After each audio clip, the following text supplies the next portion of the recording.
Kaiser Chiefs takes on Chipa United this weekend. CAF Champions League, Egypt versus South Africa. Pyramids take on Orlando Pirates. Mamelodi Sundowns takes on the mighty Al Ahly of Egypt as well. What's interesting about this clash is number one and two from both leagues, North versus South. And I think it's going to be an interesting game in a sense where it probably tests out the quality of the two leagues, the muscles of Africa. There's been an exchange back and forth in terms of which is the best league in Africa. So this CAF semi-final, I think, will give us a lot of insights, a lot of ideas of how our football, in terms of the quality, has grown this far. Welcome back again. This is the Disky Pod. Before we go into any further, please don't forget to like, subscribe, and if you like the content as well, don't forget to share it because it helps the algorithm also to share it with more football lovers like ourselves.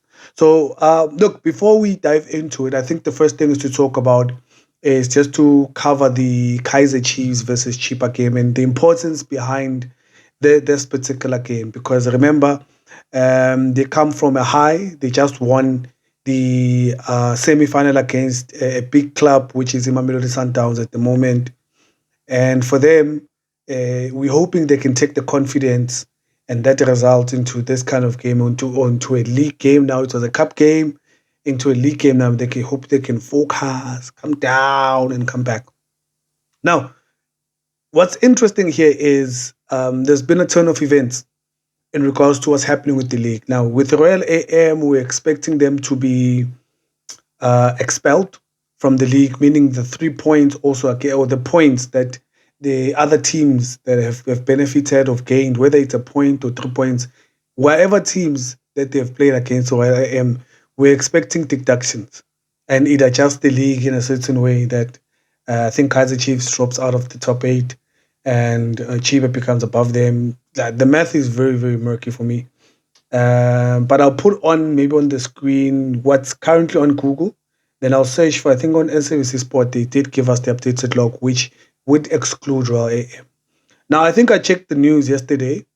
Now, the issue is Royal AM is trying to appeal the decision. I think they're still within a window where they are trying to save their status. If they do that, meaning whatever we have here now would stand as how the league would be, including Royal AM, minus obviously the games in hand that they haven't played so far, which we don't know how that's going to get handled should they win the appeal.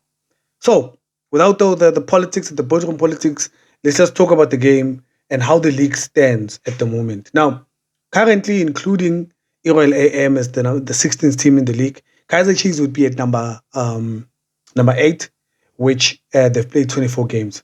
Chipa is at number 9 with 22 games, with 29 points. Kaiser Chiefs is 30 points. Now, the interesting thing about this, obviously now Kaiser Chiefs needs to focus on the last few games that are left because they were supposed to play 29 or 28 if they exclude Royal AM. If not, they'll play the full 30 games. So it's about 4 or 5 games left, including this one. Not much points that they can gather because now we have to wish for Amazulu to drop points. I think all these other teams that are above us, like it's Golden Arrows, who has games in hand, and Cheaper as well. So this game becomes equally important to qualify for the MTN 8 next season. But what's the tricky part as well? Qualifying good is a problem or is key in also to advance into the semi-finals and so forth. But remember, every time in the last 2 years, apart from the one last season, when we ended up at number 10, was the issue that if you are number 8, your first game becomes either Sundowns or Pirates, which is a tough game. Instead of getting the middle table kind of teams where we can be able to see our chances into the semi-final. So a lot to play for.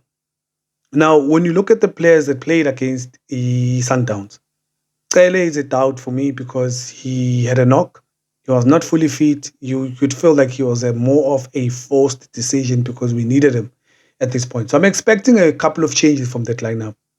I'm not sure what's happening with Forrestler. I think he's still part of the injury list. So we're expecting Solomon to slot in that right back. Left channel, I think the defense, we are still going to keep it as is. I'm not sure to the extent, I think they haven't posted in regards to how big the injury to Mikel is. But just for confidence, I guess it's because they've had a very good performance against the Sundowns. I think he will retain Umsimang no Dove, and will have Umazubugo Umlungu there on the left back. So I'm not seeing much of a change in the defense side of things, but the midfield, you might see a chopping and changing. Maybe Machini might come back. You'd see, I think Duba as well. I don't know if he had a knock or not. Maybe you'll have Umdu coming back into the side. Lilepo, he looks very blunt, that guy. I must say, Lilepo came in now. Remember, he has 3 goals. The other goal, it was a very funny decision in a sense where it was supposed to be an own goal, then they credited to him. But he has so much to prove as a winger or a striker or a forward that in the last couple of games, he seems too comfortable. I'm not sure if he Tlokile money sign-on fee or he's getting comfortable in the country. And he comes with a European status. Remember, he plays in the second division of the Portugal League. So there's so much weight that he should show us because there's a bit of quality that he's shown us. But the last couple of games, I'm not happy with his performances as yet because he was starting off well. Because he's starting to look like your season, like he's been playing with the team for like more than 10 games or part of the season, how he started and the on and off kind of form. So I'm not happy with him. I must be honest. I'm not really happy with him. Here, Kaiser Chiefs, they're expecting a win for me. I'm expecting a win as well.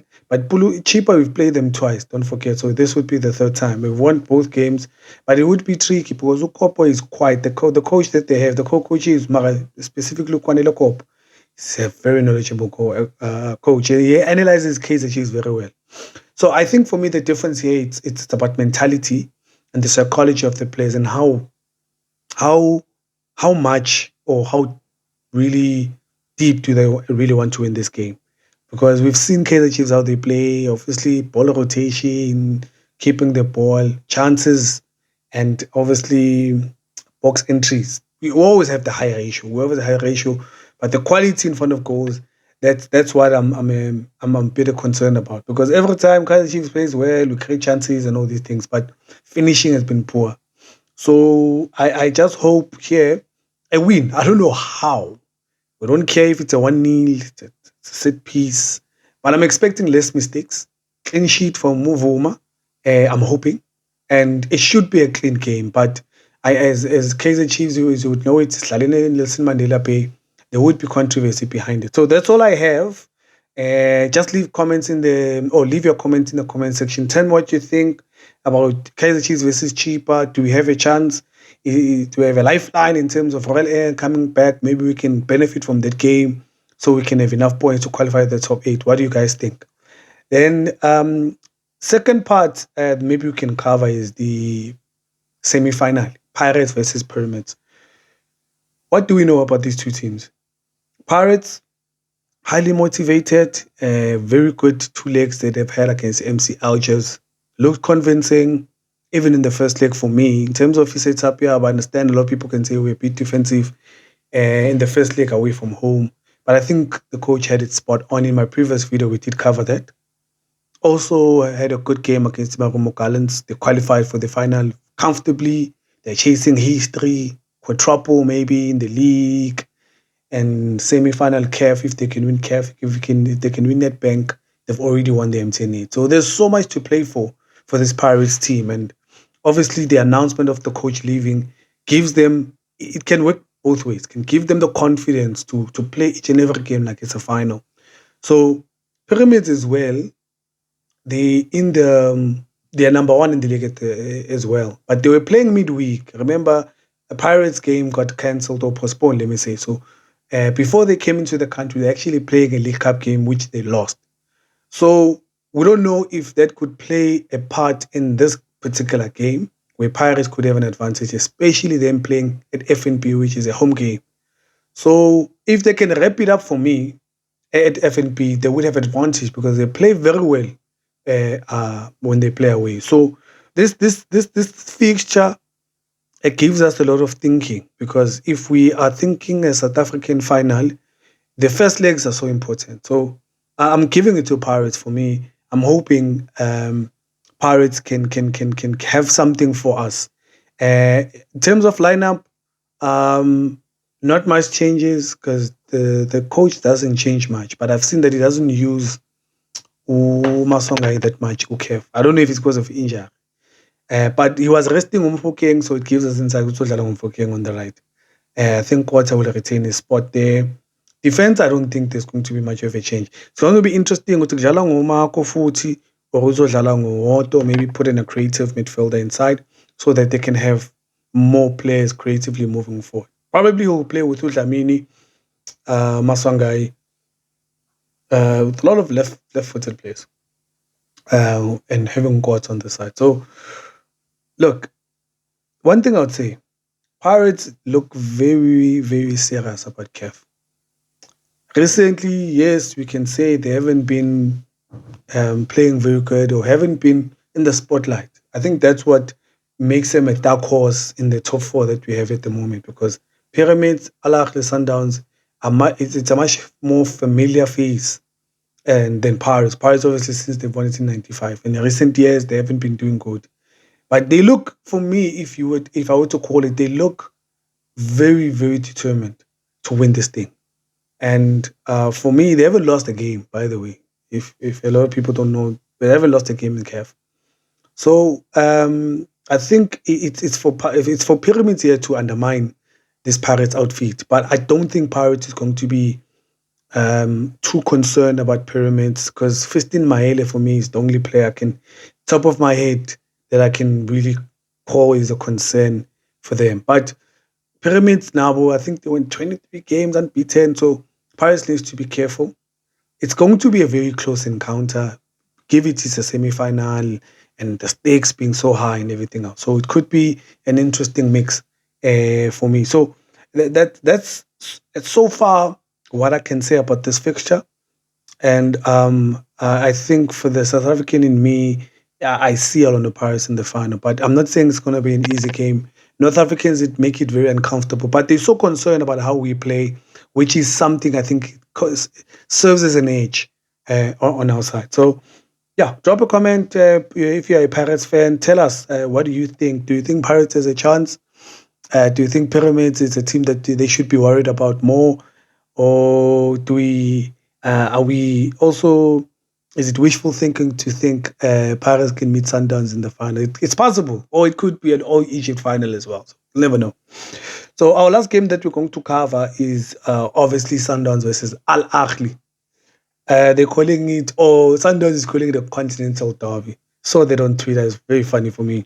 But anyways, look, it's fair on them, because this has been a very interesting fixture for the last couple of years every time they meet. So I understand what they mean. There's high respect. Two teams have been doing very well continentally. But look, Al Ahly is a big, big club when it comes to CAF. It's like Madrid. They always find a way to go through. Whatever football they're playing, whatever coach they have, whatever players they have, they take CAF very serious. I mean, coaches get fired for not winning this thing.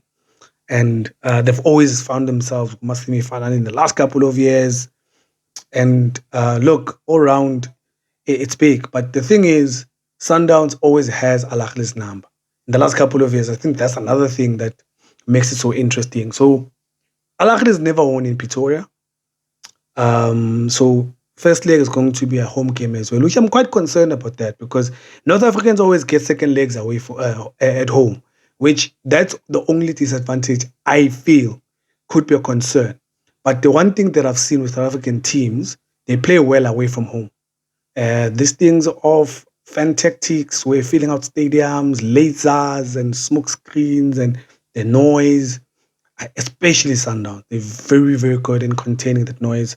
So I'm not too concerned about that. I'm just saying that it always favors them to some degree. But I don't want to get into that. So for me, going into this game, looking at Sundowns in particular, Sundowns, obviously, they come from a loss in the Nedbank Cup. They've been playing very blunt football, if I were to be honest, in a sense where they haven't changed the style of play, but they I think there's an overthinking in terms of the technical team from Sundowns. Just let them play. This thing of them having too many players, having to overthink which squad they can use for CAF and then the league and cup games, I think it becomes a situation where it's overcooked because of them wanting or the pressure of winning every competition on their side. You know, when you're a big team as well and you've won so many things and you're always in the spotlight, I guess you get to that point where it feels like you have to always have to have answers for everything. And maybe this is where they lose it for me. So, if for me they overthink this part, I think because they've always been coming in the semifinals. I think in the last 5 years they've been in the semis or quarterfinals. So here there's a lot of pressure because of the fact that they haven't won it since 2016, but they've always been campaigning and they've always been a familiar face or a club that's going through the knockout stages. And they start well, but they never win it. So having Miguel Cardoso come in, obviously there was indication that we really want to win CAF. Now you draw Al Ahly, a team that you're very familiar with, but you know, we can pull out the stats and talk about how Sundowns has been doing good against Al Ahly. But like Steve says, stats are just a beginning. You have to play the moment. And at the moment, in the last two games, or in the last games, both teams as well, Al Ahly just lost against 2-1. And now they've been under fire because there's been, you know, stop and go kind of form. But Sundowns as well, for me, if they overthink and I think they just make unnecessary changes and subs and all these things, it may go bad for them, I think, because it's not to say they when they lose, they play bad. They still dominate, they still create chances, they still dictate play and all these things. But the problem is, don't be a city. If you don't shoot when you have to, if you don't bury the chances that you create, Shushan and piano becomes useless because at the end of the day, results are also important. And this is the stage where your BMT, your big players come to the fore. We saw Zwane as well. I think he's part of the squad. He's been training with the squad for a while. Not sure if it's a good idea to introduce him into the semi-final because maybe Ribeiro hasn't been. Because so for me, if the coach really overthinks this, because South African teams have been playing well against your North African teams. So yes, it's a semi-final, but I'm giving it to them as well. I'm hoping that they just keep it simple and they go back to basics and they play their own game and they finish the chances that they get. They should be able to go through to the final for me. Now, if I had to give a prediction for the three teams that are playing this weekend, first with Kaiser Chiefs, I'm giving it a 2-1 for that. And key moment for me is just that I'm just interested who's going to be playing in the midfield with Umar because we know Umar is there. First leg of the Pirates versus Pyramids. Maybe bold, yeah. 2-0. 2-0 to Pyramids. And Sundowns. That's the big one. I'll say 1. 1-0 to Sundowns, 2-0 to Pyramids. 2-0 to Pirates versus Pyramids, and 2-1 to. Let's see. I'll cover the match, obviously, I think Monday to see how the results went. For all the guys who keep supporting this small channel, we are still growing the Disky Pod. I would like to appreciate you. Please don't forget to like and subscribe. For my side, I'm done. Sharp, sharp. See you on the next video.